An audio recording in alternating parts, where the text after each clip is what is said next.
शुभ संध्या आप सभी को।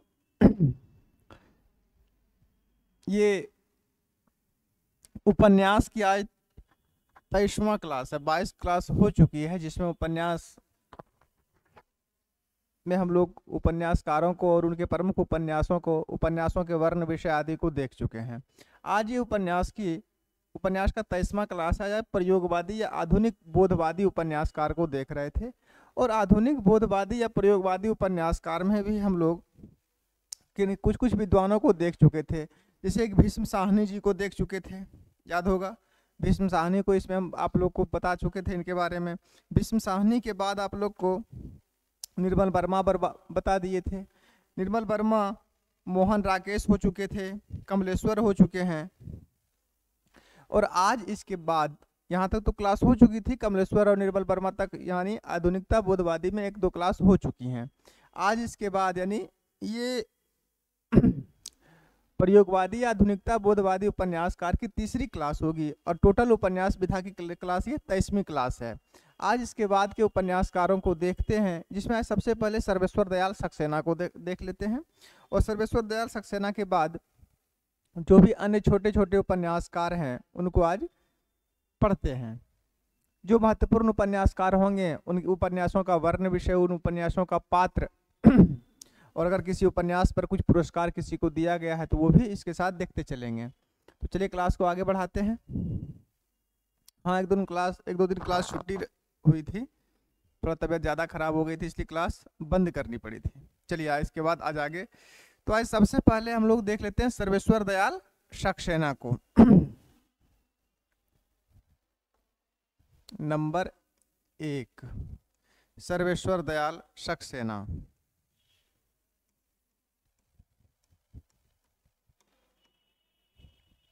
सर्वेश्वर दयाल सक्सेना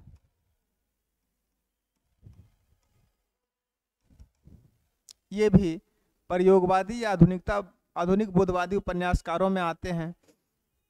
हालांकि इनके प्रश्न जो आएंगे वो नाटक से आएंगे, ठीक है।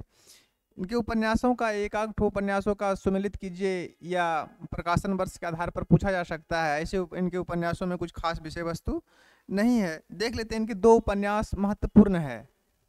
हाँ, मात्र 2। एक तो था सोया हुआ जल और एक पागल कुत्तों का मसीहा। चलिए देख लेते हैं। सबसे पहले बताइए इनका जन्म कब हुआ। सर्वेश्वर दयाल सक्सेना जी का जन्म कब हुआ। इनका जन्म हुआ था 1927 ईस्वी में। कहाँ हुआ था? बस्ती, उत्तर प्रदेश। 1927 ईस्वी में बस्ती, उत्तर प्रदेश में इनका जन्म हुआ। निधन कब हुआ? निधन की अगर बात करें तो इनका निधन 1983 ईस्वी में हुआ था। निधन कब हुआ? 1983 ईस्वी में। अब इनके उपन्यासों का थोड़ा सा एक क्रम देख लीजिए कि इनके उपन्यास किस किस वर्ष प्रकाशित हुए हैं। अगर इनके उपन्यासों का क्रम देखें तो सबसे पहले लिख लीजिए सोया हुआ जल। सोया हुआ जल ऐसे एक प्रतीकात्मक उपन्यास है। सोया हुआ जल ये एक प्रतीकात्मक उपन्यास है, थोड़ा इसके बारे में बता देंगे। इसमें मध्यम वर्गीय परिवार की पीड़ा का चित्रण है। सोया हुआ जल का प्रकाशन वर्ष कब था? 1954।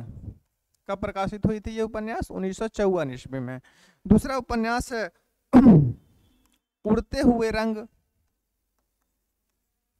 उड़ते हुए रंग, दूसरा उपन्यास उड़ते हुए रंग। इसका प्रकाशन वर्ष भी 1954 ईस्वी ही है। ये भी 1954 ईस्वी में ही प्रकाशित हुई। तीसरा उपन्यास पागल कुत्तों का मसीहा।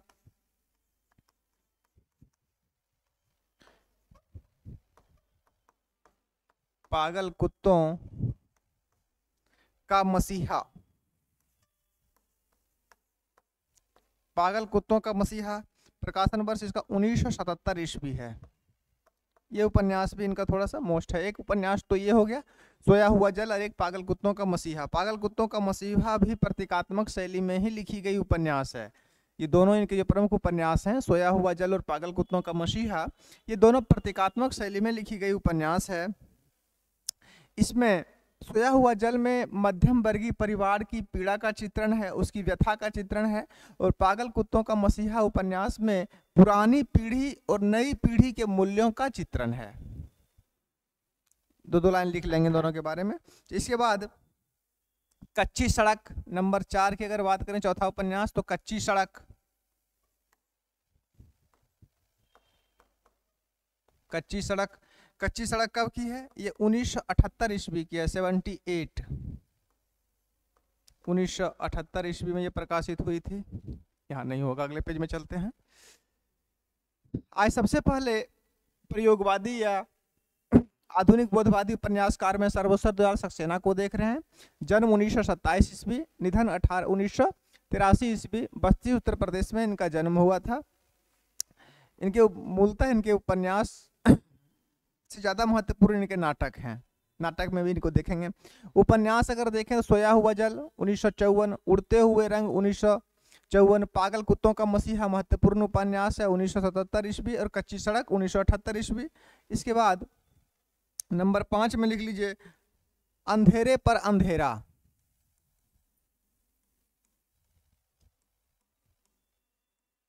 अंधेरे पर अंधेरा। अंधेरे पर अंधेरा उपन्यास का प्रकाशित हुई थी, ये 1980 ईस्वी में प्रकाशित हुई थी। कब हुई? 1980 ईस्वी में। और एक उपन्यास इनके और थे अंतिम, सूने चौखटे थे, सूने चौखटे। सूने चौखटे का प्रकाशन वर्ष 1981 ईस्वी है। कब प्रकाशित हुई थी ये? 1981 ईस्वी। ये इनके उपन्यास हो गए। इतना ही इनके उपन्यास थे। और इन उपन्यासों में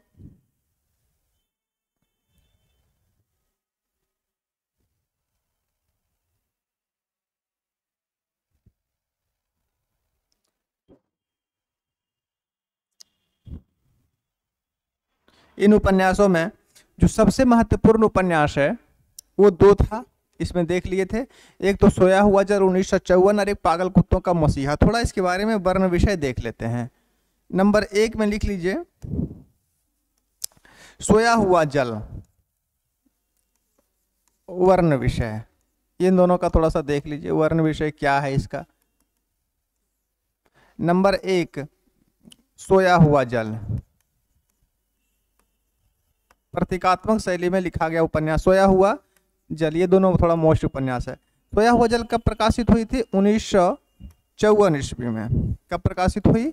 1954 में। इसमें है क्या?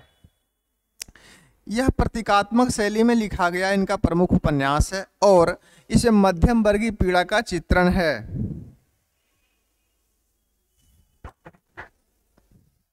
नंबर कुछ बातें इसमें लिख लीजिए। प्रतीकात्मक शैली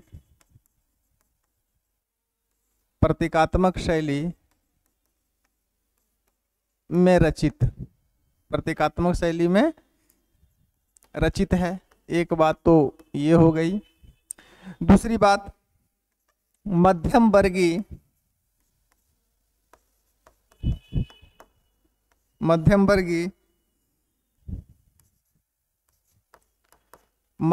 का मतलब मध्यम वर्गीय जो परिवार हैं उनके व्यथा का चित्रण। मध्यम वर्गीय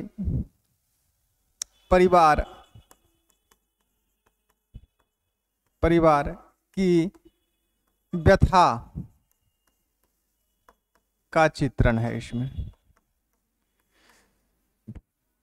बस इतना याद रखिए। और एक उपन्यास इनका और है पागल कुत्तों का मसीहा, इसको भी देख ही लीजिए। पागल कुत्तों का मसीहा। पागल कुत्तों का मसीहा कब प्रकाशित हुई थी? ये 1977 ईस्वी में प्रकाशित हुई थी मेरे ख्याल से। पागल कुत्तों का मसीहा कब प्रकाशित हुई? 1977 ईस्वी में ये प्रकाशित हुई थी। इसमें क्या है? यह भी एक प्रतीकात्मक शैली में लिखा गया उपन्यास है। किस शैली में लिखा गया है? तो प्रतीकात्मक शैली में लिखा गया है। प्रतीकात्मक शैली में रचित है। एक बात तो ये ये किस शैली में है? प्रतीकात्मक शैली में रचित है। दूसरी बात, इसमें नवीन व पुरानी पीढ़ियों के मूल्यों का चित्रण है, बताए भी थे, लिख लीजिए। नवीन व प्राचीन मूल्यों, नवीन व प्राचीन मूल्यों के संघर्ष का चित्रण। बस इतना सर्वेश्वर दयाल सक्सेना के बारे में काफी है। लिख लीजिए अगर किन्हीं का छूटा है तो एक बार फिर देख लीजिए। ये उपन्यास की आज 23वीं क्लास है, 22 क्लास इससे पहले हो चुकी है और सभी क्लासेस आप लोगों को मिल भी चुकी है। आज हम लोग प्रयोगवादी आधुनिक बोधवादी उपन्यासकार को देख रहे थे। सबसे पहले इसमें इनसे पहले विश्व साहनी, कमलेश्वर, निर्बल वर्मा, मोहन राकेश को देख चुके थे। आज सबसे पहले हम देख रहे हैं सर्वेश्वर दयाल सक्सेना को।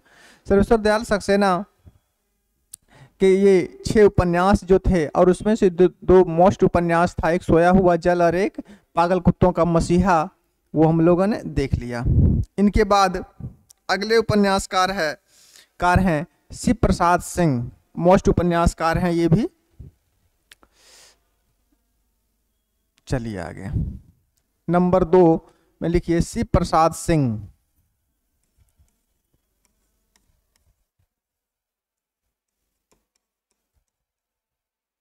शिव प्रसाद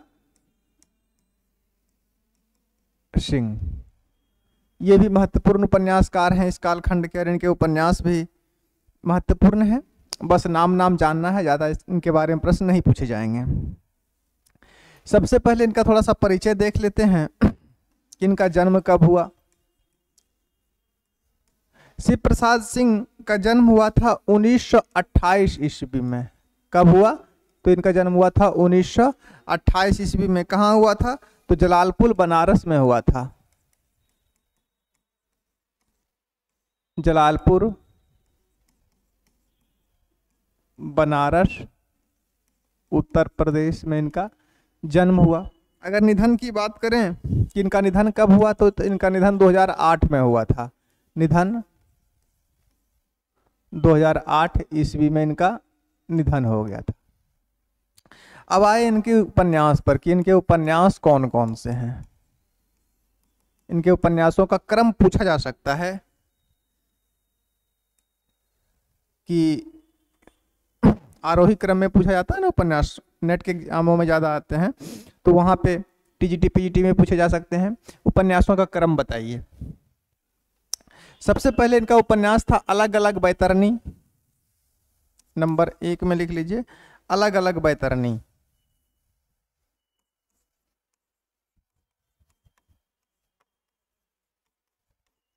अलग अलग बैतरनी।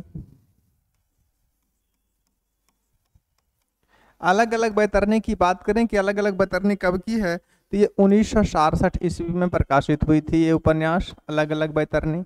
नंबर 2 गली आगे मुड़ती है, दूसरा उपन्यास।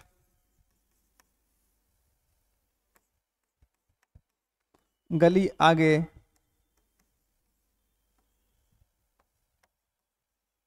मुड़ती है। गली आगे मुड़ती है कब की है? ये 1974 ईस्वी में प्रकाशित हुई थी, 1974। नंबर 3 नीला चांद, ये मोस्ट उपन्यास है। नीला चांद, नीला चांद कब प्रकाशित हुई थी? 1988 ईस्वी में। कब प्रकाशित हुई? 1988 ईस्वी में। और याद रखेंगे कि ये 1988 में प्रकाशित हुई तथा 1990 ईस्वी में इसे साहित्य अकादमी पुरस्कार से नवाजा गया। ठीक है, या लिखा दें, लिख ही लीजिए। नीला चांद कब प्रकाशित हुई? 1988 में। और एक बात याद रखें इसके बारे में कि 1990 ईस्वी में साहित्य अकादमी पुरस्कार दिया गया। 1990 ईस्वी में साहित्य अकादमी पुरस्कार दिया गया। किनको? शिव प्रसाद सिंह को। किस उपन्यास के लिए? तो नीला चांद के लिए। 1990 में साहित्य अकादमी पुरस्कार साहित्य अकादमी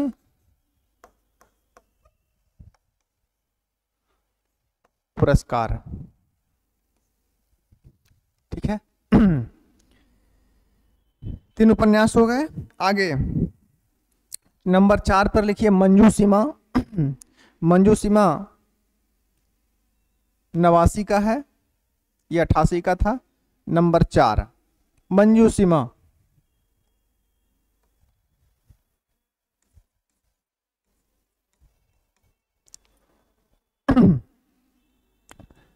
मंजू सीमा इस तरह से लिखिएगा, मंजू सीमा।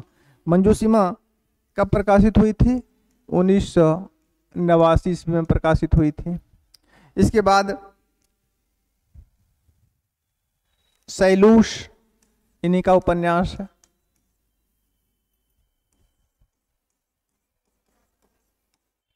शैलूष, शैलूष कब प्रकाशित हुई थी? ये भी 1989 में ही प्रकाशित हुई थी, 1989 ईस्वी।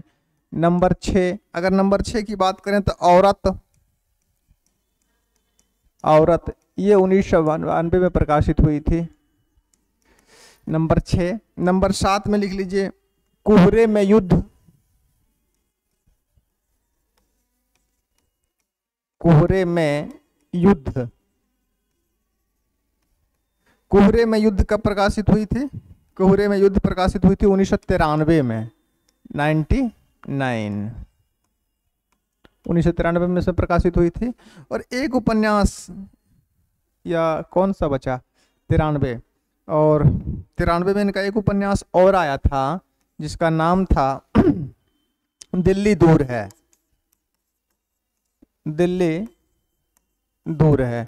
दिल्ली दूर है भी प्रकाशित कब हुई थी? 1993 ईस्वी में प्रकाशित हुई थी। और एक 8 हो गया ना। एक उपन्यास और लिख लीजिए नंबर 9 में वैश्वानर। बस समाप्त ये हो जाएंगे। वैश्वानर, वैश्वानर कब प्रकाशित हुई थी? ये 1996 ईस्वी में प्रकाशित हुई थी। कब हुई थी? 1996 ईस्वी में प्रकाशित हुई थी। तो ये हो गए शिव प्रसाद सिंह के उपन्यास।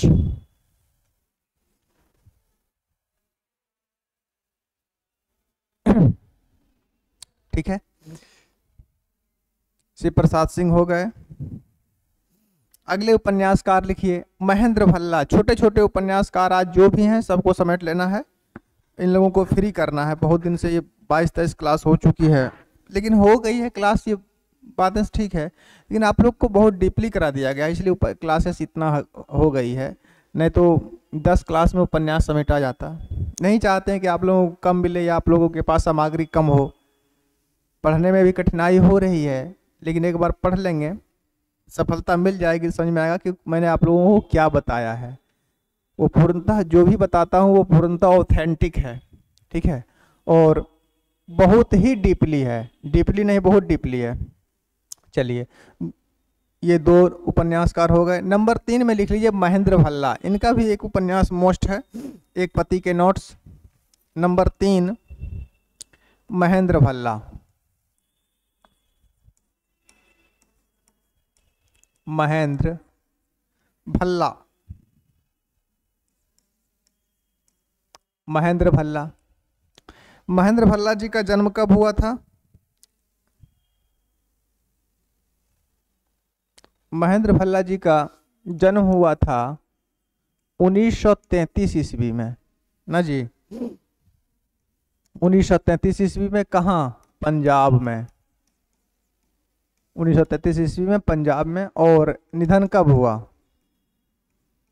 निधन हुआ था 2015 में। निधन कब हुआ?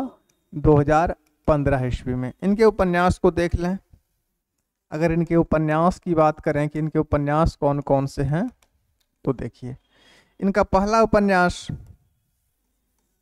जो है वो है एक पति के नोट्स।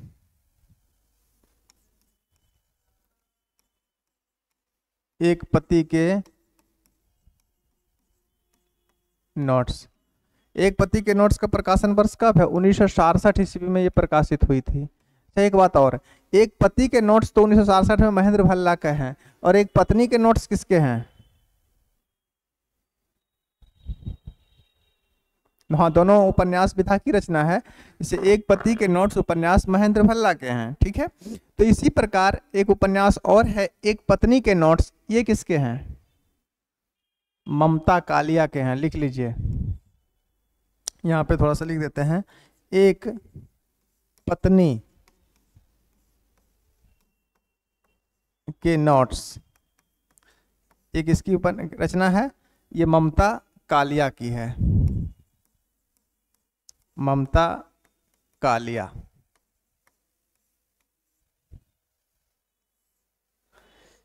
ठीक है, एक पति के नोट्स उपन्यास महेंद्र भल्ला के हैं, तो एक पत्नी के नोट्स उपन्यास ममता कालिया के हैं। नंबर 2 पर आइए। दूसरी तरफ,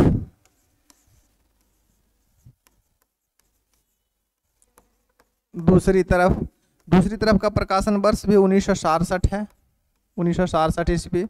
नंबर 3 क्या नाम था जी? दो दोस्त और तीसरी उदासी। दो देश, नंबर बस ज्यादा नहीं है, बस हो गए। दो देश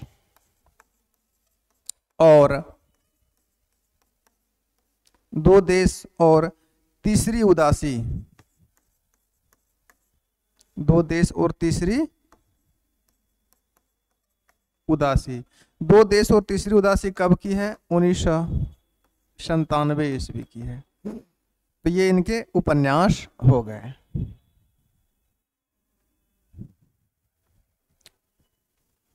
महेंद्र भल्ला में बस एक ये याद रखिए कि एक पति के नोट्स किसके उपन्यास हैं, तो एक पति के नोट्स महेंद्र भल्ला के हैं और एक पत्नी के नोट्स ममता कालिया के हैं। चलिए आगे बढ़े। तो ये 3 उपन्यासकार तो आज हो गए। सबसे पहले सर्वेश्वर दयाल सक्सेना, उसके बाद शिव प्रसाद सिंह और उसके बाद महेंद्र भल्ला।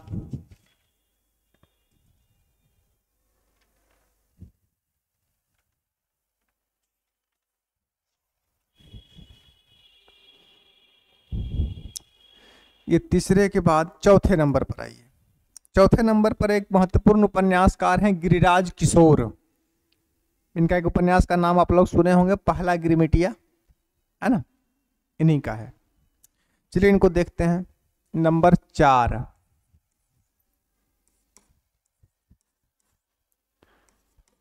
गिरिराज किशोर। गिरिराज किशोर। गिरिराज किशोर का जन्म कब हुआ? इनका भी जन्म 1933 ईस्वी में हुआ था। जन्म 1933 ईस्वी। 1933 ईस्वी। कहाँ हुआ? नहीं, इनका जन्म 1933 में हुआ, 37 में हुआ था। 37 कहाँ हुआ था? मुजफ्फरनगर, उत्तर प्रदेश। मुजफ्फरनगर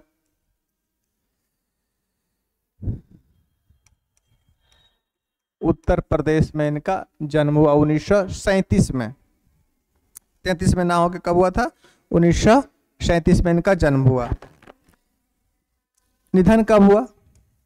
अगर इनका देहांत की बात करें कि इनका स्वर्गारोहण कब हुआ, तो ये 2020 ईस्वी में हुआ था। 2020 में हो चुका है। ठीक है, अब इनके उपन्यास पर आ जाइए। इनके उपन्यास बहुत सारे हैं, तो उसमें से जो महत्वपूर्ण उपन्यास है उनको लिख लेते हैं। तो इसमें लिखिए प्रमुख उपन्यास। सब याद भी नहीं होंगे। प्रमुख उपन्यास।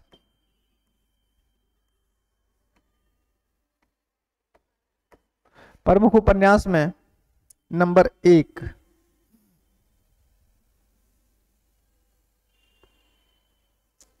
1 में लिख लीजिए लोग। नंबर 1 लोग। लोग उपन्यास कब की है? 66 की है, 1966 ईस्वी। नंबर 2 चिड़ियाघर।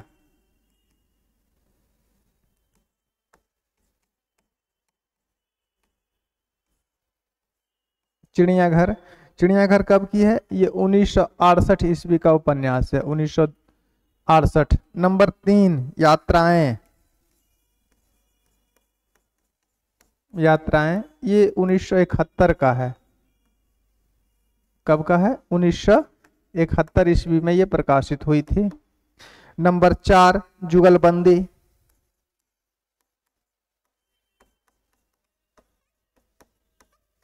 जुगलबंदी, जुगलबंदी कब की है? जुगलबंदी 1973 ईस्वी में प्रकाशित हुई थी। जुगलबंदी 1973। इतना लिखिए, अगले पेज में चलते हैं। गिरिराज किशोर आज के ये चौथे उपन्यासकार हैं। इनसे पहले 3 हो चुके हैं।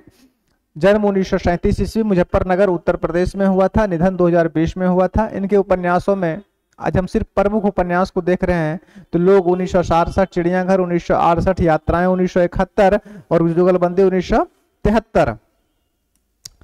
जुगलबंदी के पश्चात नंबर 4 हो गया।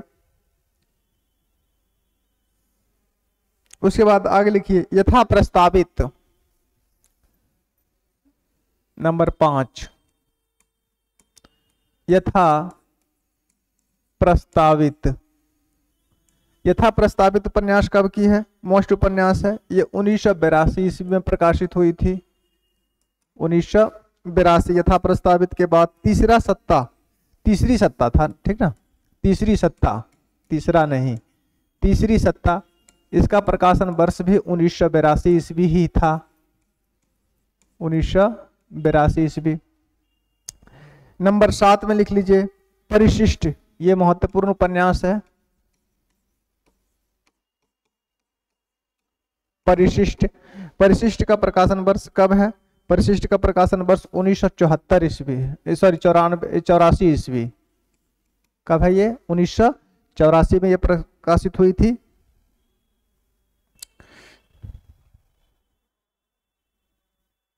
चलिए नंबर 8 इनका एक उपन्यास था असलहा।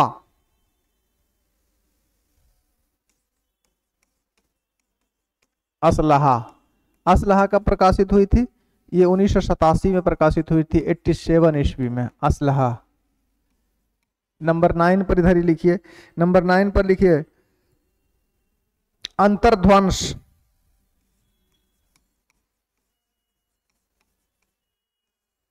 अंतर्ध्वंस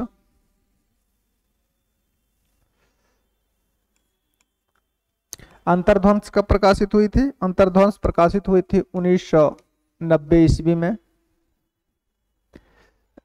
9 हो गया। नंबर 10 ढाई घर। महत्वपूर्ण उपन्यास है ये ढाई घर। ढाई घर कब प्रकाशित हुई थी? ढाई घर प्रकाशित हुई थी 91 में, 1991 ईस्वी में ये प्रकाशित हुई थी। नंबर 11 यातना घर। पहले लिखने दीजिए फिर बताते हैं। यातना घर, यातना घर 1992 में प्रकाशित हुई थी। 92 में ना, 97 में प्रकाशित हुई थी। नहीं, देखिए ढाई घर जो उपन्यास है ये 1991 में प्रकाशित हुई थी और 1992 में इस उपन्यास के लिए इनको साहित्य अकादमी पुरस्कार दिया गया था। आई बात समझ में कुछ? प्रकाशन वर्ष क्या है इसका? 1991 और 1992 ईस्वी में, यानी एक वर्ष के पश्चात इस उपन्यास के लिए यानी ढाई घर के लिए साहित्य अकादमी पुरस्कार दिया गया था। यातना घर 1997। उसके बाद यही लिख लीजिए एक उपन्यास, 2 उपन्यास और है। नंबर 12 है, 12 में लिख लीजिए पहला गिरमिटिया। पहला गिरमिटिया। इस शब्द का संधि भी छेद कर दीजिए या शब्द को अलग अलग कर दीजिए, मतलब समझ में आ जाएगा। अरे गिरमिटिया मजदूर को कहा जाता है, वैसे मजदूर जो गिर अर्थात कीचड़, मिटिया अर्थात मिट्टी यानी धूल में काम करते हैं, तो यानी मजदूर को के बारे में ये दक्षिण अफ्रीका में महात्मा गांधी के द्वारा चला गया जो आंदोलन था, उस लिखा देंगे। पहला गिरमिटिया कब प्रकाशित हुई थी? 1999 ईस्वी में। मोस्ट उपन्यास है ये भी, पहला गिरमिटिया। और एक उपन्यास इनका और लिख लीजिए, एक आग दरिया है। एक आग दरिया है। एक आग दरिया है कब प्रकाशित हुई थी? 2007 ईस्वी में। देखिए यहाँ हम खाली जगह इसलिए छोड़े हैं ताकि इस उपन्यास के बारे में बता सकें कि 1992 ईस्वी में 1992 ईस्वी में साहित्य अकादमी पुरस्कार, साहित्य अकादमी पुरस्कार, ठीक है। अब इनके उपन्यासों के बारे में कुछ बातें देखते हैं। इनमें से जो प्रमुख उपन्यासकार है, इससे देखिए कौन कौन से प्रमुख उपन्यास हैं इनके, पहले ये जान लीजिए। पहला गिरमिटिया इनका मोस्ट उपन्यास है। ढाई घर पर साहित्य अकादमी पुरस्कार मिला तो ये भी प्रमुख उपन्यास हो गए। एक परिशिष्ट उपन्यास इनका महत्वपूर्ण है। परिशिष्ट के बाद तीसरी सत्ता भी महत्वपूर्ण है। तीसरी सत्ता के बाद एक उपन्यास जो प्रथम था इनका, लोग, ये महत्वपूर्ण है।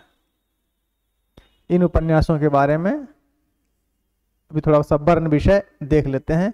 गिरिराज किशोर महत्वपूर्ण उपन्यासकार रहे हैं इस कालखंड के। आधुनिक बोधवादी या प्रयोगवादी उपन्यासकारों में गिरिराज किशोर एक महत्वपूर्ण स्तंभ है, मान सकते हैं इनको। तो इनके उपन्यासों में लोग एक महत्वपूर्ण आया, एक तीसरी सत्ता, एक परिशिष्ट है, ढाई घर है और पहला गिरमिटिया है। ढाई घर के लिए 1992 में इनको साहित्य अकादमी पुरस्कार भी दिया गया था। लिख लिया यहां तक। अब इनके बारे में कुछ बातें देख लेते हैं। देखिए अगर गिरिराज किशोर को देखें तो इनके उपन्यासों में उपनिवेशवाद का तीव्र विरोध किया गया है। इनके उपन्यासों में उपनिवेशवाद का तीव्र विरोध भी किया गया है। एक बात तो ये। दूसरी बात कि कमलेश्वर ने इनके उपन्यासों को हृदय की दृष्टि से प्रगतिवादी कहा। कमलेश्वर जो उपन्यासकार हैं, कितने पाकिस्तान वाले, तो हम उनको पढ़ा चुके हैं। तो कमलेश्वर ने गिरिराज किशोर के उपन्यासों को हृदय की दृष्टि से क्या कहा? प्रगतिवादी कहा, तथा शैली की दृष्टि से प्रयोगवादी कहा था। ये कथन पूछी जा सकती है। कथन महत्वपूर्ण है कि किस विद्वान ने गिरिराज किशोर को हृदय की दृष्टि से प्रगतिवादी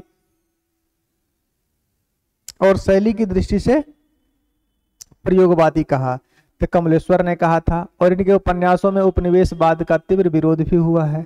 तत्पश्चात इनके जो प्रमुख उपन्यास हैं जैसे लोग है, ढाई घर है, पहला गिरमिटिया है, तीसरी सत्ता है, परिशिष्ट है, इसके बारे में कुछ बातें जान लेते हैं। चलिए आगे। एक बात तो ये हो गई सबसे जरूरी कि गिरिराज किशोर के उपन्यासों में किसका विरोध किया गया है? तो उपनिवेशवाद का।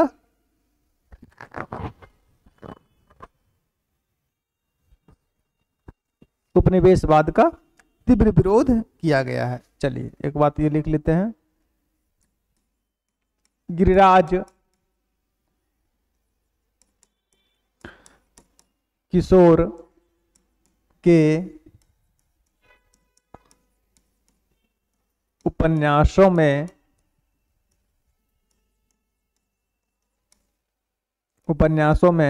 उपनिवेशवाद, ठीक है, गिरिराज किशोर के उपन्यासों में उपनिवेशवाद का तीव्र विरोध किया गया है। एक बात ये। दूसरी बात, कमलेश्वर ने क्या कहा था? इनके उपन्यासों को, कमलेश्वर ने इनके उपन्यासों को हृदय की दृष्टि से कमलेश्वर ने इनके उपन्यासों, इनके मतलब गिरिराज किशोर, कमलेश्वर ने इनके उपन्यासों को हृदय की दृष्टि से क्या माना? प्रगतिवादी, प्रगतिवादी तथा शैली की दृष्टि से, तथा शैली की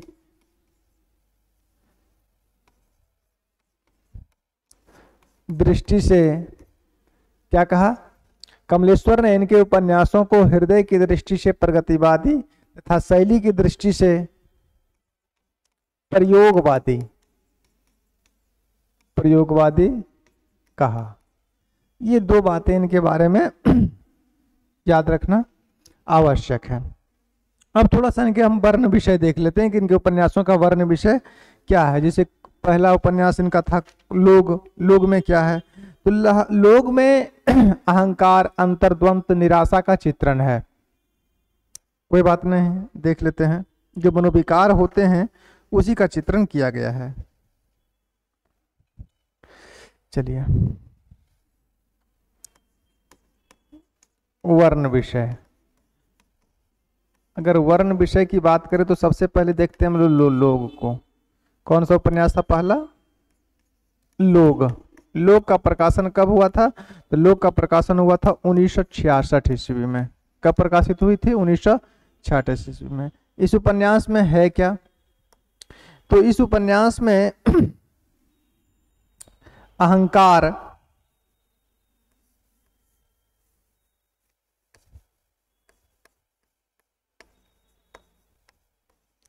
अहंकार, कुंठा,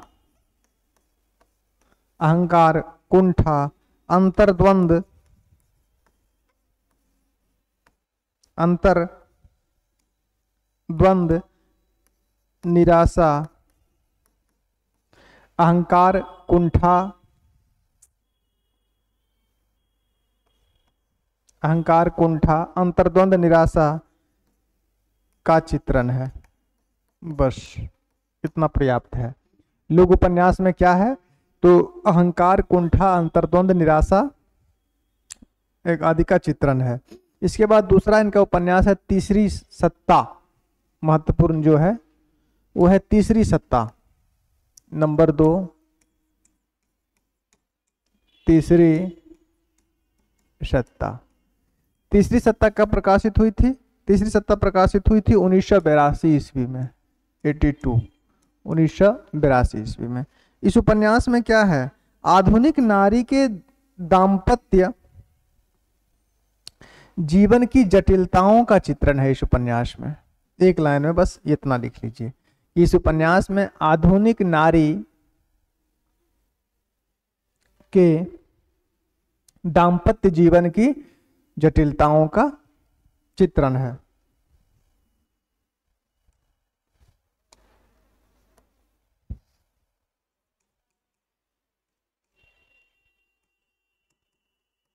आधुनिक नारी के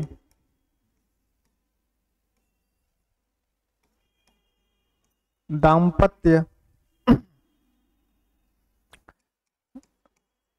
जीवन, आधुनिक नारी के दाम्पत्य जीवन के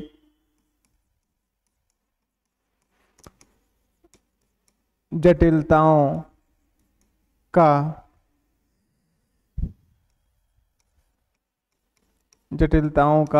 चित्रण। बस हो गया। इसके बाद तीसरा उपन्यास महत्वपूर्ण कौन सा था जी? जल्दी बताइए देख के। परिशिष्ट। चलो ठीक है। परिशिष्ट। परिशिष्ट उपन्यास कब की है? परिशिष्ट उपन्यास 1984 की है। कब प्रकाशित हुई थी? 84। इसमें क्या है? इसमें तकनीकी शिक्षण संस्थानों में दलित विरोधी वातावरण का चित्रण है। दलित विरोधी वातावरण का चित्रण इस उपन्यास में किया गया है। लिख लीजिए।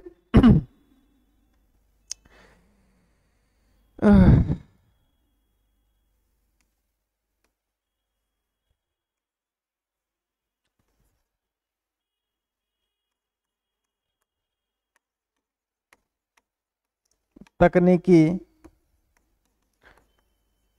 शिक्षण संस्थानों में दलित विरोधी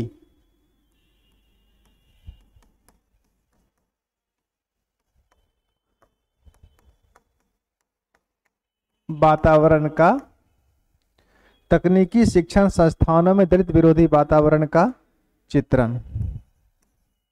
इस उपन्यास के बारे में इतना है। और एक इनका महत्वपूर्ण उपन्यास और होगा, पहला गिरमिटिया, नंबर 4। गिरमिटिया बोलते हैं मजदूर को। पहला गिरमिटिया, पहला गिरमिटिया उपन्यास कब की है? 1999 की होगी मेरे ख्याल से, 1999 ईस्वी में ये प्रकाशित हुई थी, पहला गिरमिटिया। अब बात यह है कि इसमें है क्या, देखिए, महात्मा गांधी द्वारा 1894 ईस्वी से लेके 1914 ईस्वी के बीच गिरमिटिया मजदूरों के लिए जो दक्षिण अफ्रीका में आंदोलन चलाया गया था, या दक्षिण अफ्रीका में उन्होंने मजदूरों के लिए जो संघर्ष की थी, उसी का चित्रण है इसमें, और कुछ नहीं है। लिख सकते हैं एक लाइन में, इसको हम लिखा देते हैं। बापू द्वारा है, यानी महात्मा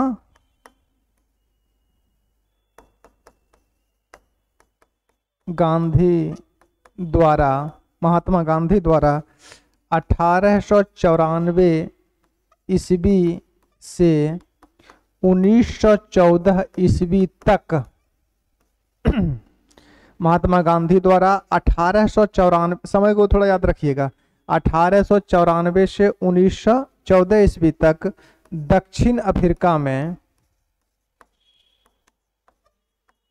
कहाँ पे? भारत में नहीं, दक्षिण अफ्रीका में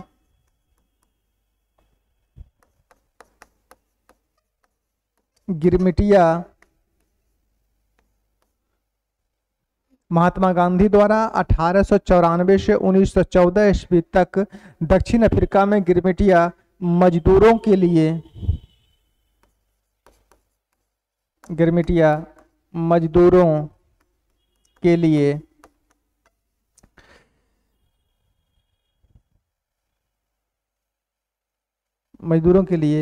किए गए संघर्षों का चित्रण, किए गए संघर्षों का चित्रण। मूलतः इतना ही समझिए इसके बारे में। और इसी के साथ जो है आज गिरिराज किशोर भी फ्री हुए, है ना। गिरिराज किशोर को देख रहे थे और इनके ये महत्वपूर्ण उपन्यास जो थे वो हम लोगों ने देख लिया। तो गिरिराज किशोर के बाद जो महत्वपूर्ण उपन्यासकार इस कालखंड में और हैं वो हैं मनोहर श्याम जोशी, श्रवण कुमार गोस्वामी, राजेंद्र यादव, ये सभी महत्वपूर्ण उपन्यासकार बचे हुए हैं। तो इस क्लास में इतना ही रहने दीजिए, क्योंकि अगर फिर किन्हीं को शुरू करेंगे तो अधिक समय हो जाएगा, तो फिर आप लोग थोड़ा परेशान हो जाइएगा, सर इतना लंबा, क्योंकि 1 घंटा से आप लोग को हम लिखा ही रहे हैं। तो आज इतना ही रहने दीजिए। इसके बाद फिर आपको आपकी क्लास होगी कुछ देर के पश्चात। क्या पढ़ रहे थे हम लोग? साहित्य लेखन। साहित्य लेखन में काल विभाजन कर रहे थे और आज काल विभाजन को फ्री करेंगे। और तत्पश्चात फिर हम लोग आदिकाल में की ओर प्रस्थान करेंगे। तो आज हम लोगों ने किनको देख लिया? आज सबसे पहले गिरिराज किशोर को, यहाँ पे गिरिराज किशोर को देख लिए, महेंद्र भल्ला को देख लिए, महेंद्र भल्ला के बाद शिव प्रसाद सिंह को देख लिए, और शिव प्रसाद सिंह के बाद सर्वेश्वर दयाल सक्सेना को देख लिए। यानी यार 4 उपन्यासकारों को फ्री कर चुके हैं।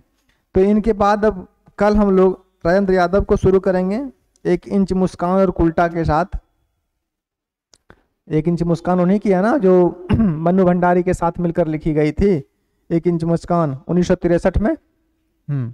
तो कल राजेंद्र यादव को देख लेते हैं, श्रवण कुमार गोस्वामी को देख लेंगे, मनोहर श्याम जोशी, कुरु कुरु स्वाहा, उनको भी देख लेते हैं। अभी प्रमुख उपन्यासकार जो है इस कालखंड के हैं। अब उनको समाप्ति की ओर लेके चलते हैं। तो आज के लिए इतना ही, धन्यवाद।